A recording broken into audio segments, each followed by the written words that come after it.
Hey, good day, all. It's about 3:20 in the afternoon. Just chilling out here, digging some early funk music from the early '70s, and really good stuff. I talk a lot about recovery because that's where I am now. I'm a clean and sober guy. But I guess I should talk about the world when I was in addiction, and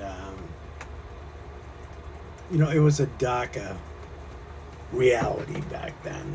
You know, um, it was Boston back in the day, the clubs, guys like me, women like me.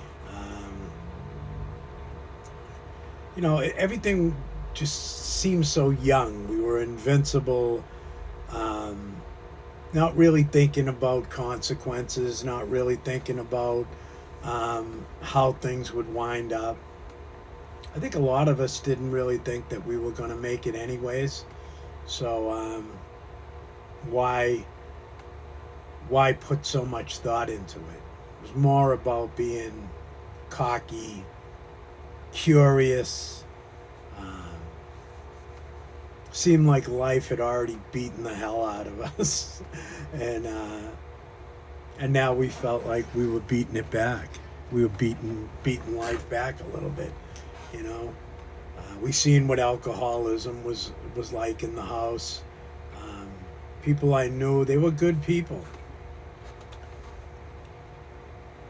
They were strange people. They were kind of shadowy. Um, we lived like nocturnally. Lived in the night. Hung down at the Charles River. A lot of them came from physical abuse. I remember a close friend of mine, his mother had schizophrenia, and his stepfather used to beat him. And, he was always like kind of on automatic. Uh, was always dealing, it seemed, with, with pain of some sort. And the drugs that were coming into play, they kind of channeled things from that pain down some road. And for a while that worked. I believe it did. I believe it did in my case too. But it only worked for a while.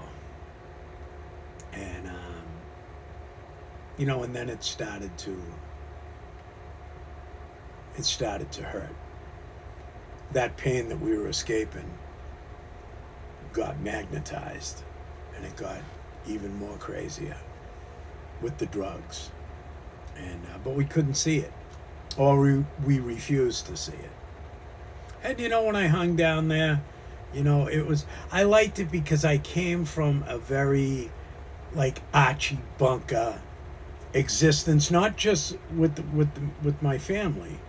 It was like that, in a lot of places. I came from Arlington, Massachusetts, which was considered like an old ladies' town, and there was a lot of that. It still is a lot of that stigma, a lot of that racism, and a lot of looking at people, like the golden boy with that was the football star, and all that stuff. But when I was hanging down there, there was people way before this, what's all come out now. Um, People were gay, and nobody was giving them a hard time. There was a couple of trans um, folks that were down there. It was like the barriers seemed to not be up. And that was really cool. I really dug that because I came from this straight, this is the way it is. And, anybody that walks out of the circle is considered an outsider or poison or the names that were called. And when I got out of high school and I started to like hang around with different people, slowly that started to change for me. This was going on anyways. But like I said, I never really had been exposed to it. And there was a lot of really cool female people that I met. Really cool ladies.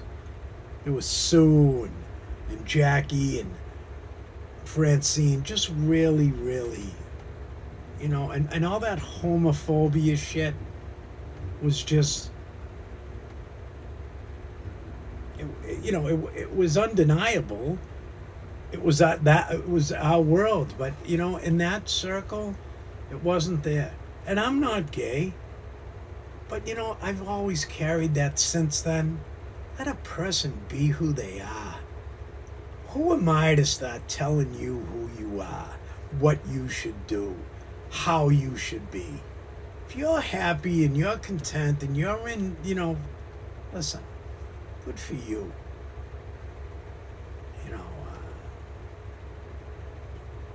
Gayness was always like an appearance. And I met dudes that were just regular guys. You wouldn't even know. My friend Richie, I didn't even know till we both did some time together. And it came out.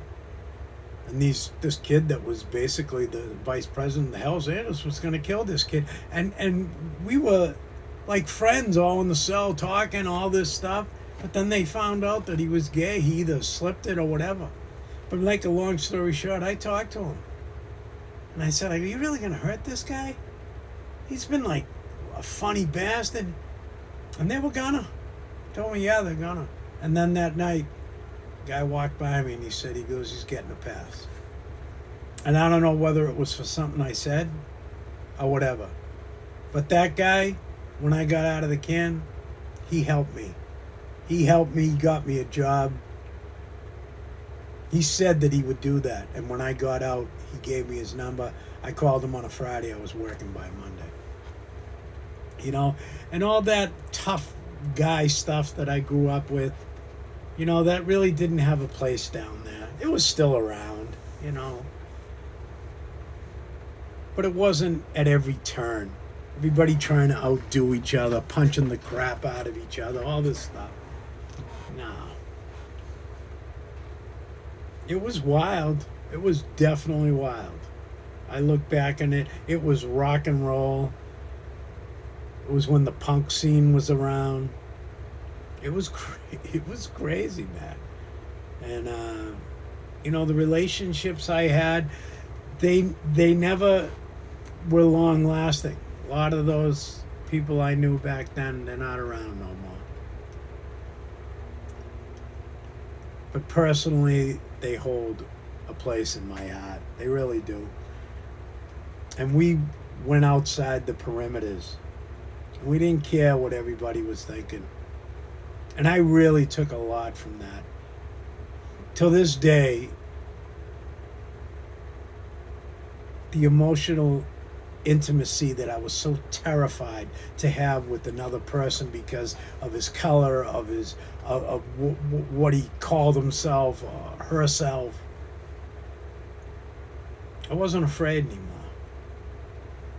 I discovered how broken that kind of thinking was and how disheartening it was and how it was lurking under my skin. And it took that time and place for it to finally go. And I'm so glad it did. And like anything, eventually the spread of heroin, and then the emergence of AIDS. And, it started to kill people. People were starting to overdose. It wasn't so savvy anymore. It started to get really decadent. People we got forced out of, couldn't hang on the chows anymore. And certain factions, kind of split up. And that energy of, hanging around those, the fires that we used to do in the middle of the nights. And, life was just burning. It was burning at both ends. It really was. But for that certain time, it was wild, man. And there was such an energy. But then things started to shift. Things started to get crazy. And the wave that, brought us all together eventually crashed on the shore. And it either left you up there on the shore or it dragged you back. And it started to lose its spark. And those moments that were so intense, they started to become a series of misses. And we started losing people. And we used to hang around down in Boston too. We used to go down there, and it was quite a cast walking down the street. I didn't have the big giant mohawk, but some did. And there was this girl that she used to call herself Madonna. She was the first one that died. She was she worked for a little while too. She was like a personal assistant to somebody. And there was this guy, Brian, and the Breeze. He used to call himself the Breeze. I never knew his real name. Slowly these people started to die off. And I think of them. They're in my heart. They live within my soul. They were wild and they lived their lives. And, I can look at it as I get older, they never really got to experience life, to have kids, to do all that stuff. And that's a damn shame. That really is. But there's vivid memories of when those people and when we were all really together. And it was essential. And now it's just a passing interest, It was, new music.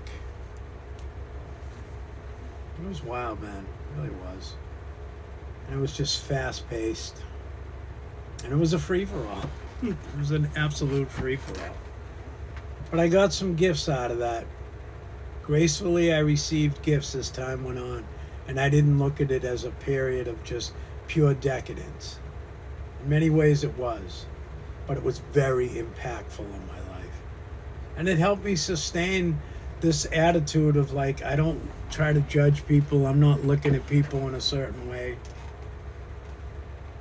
There's benefits in every way that we live.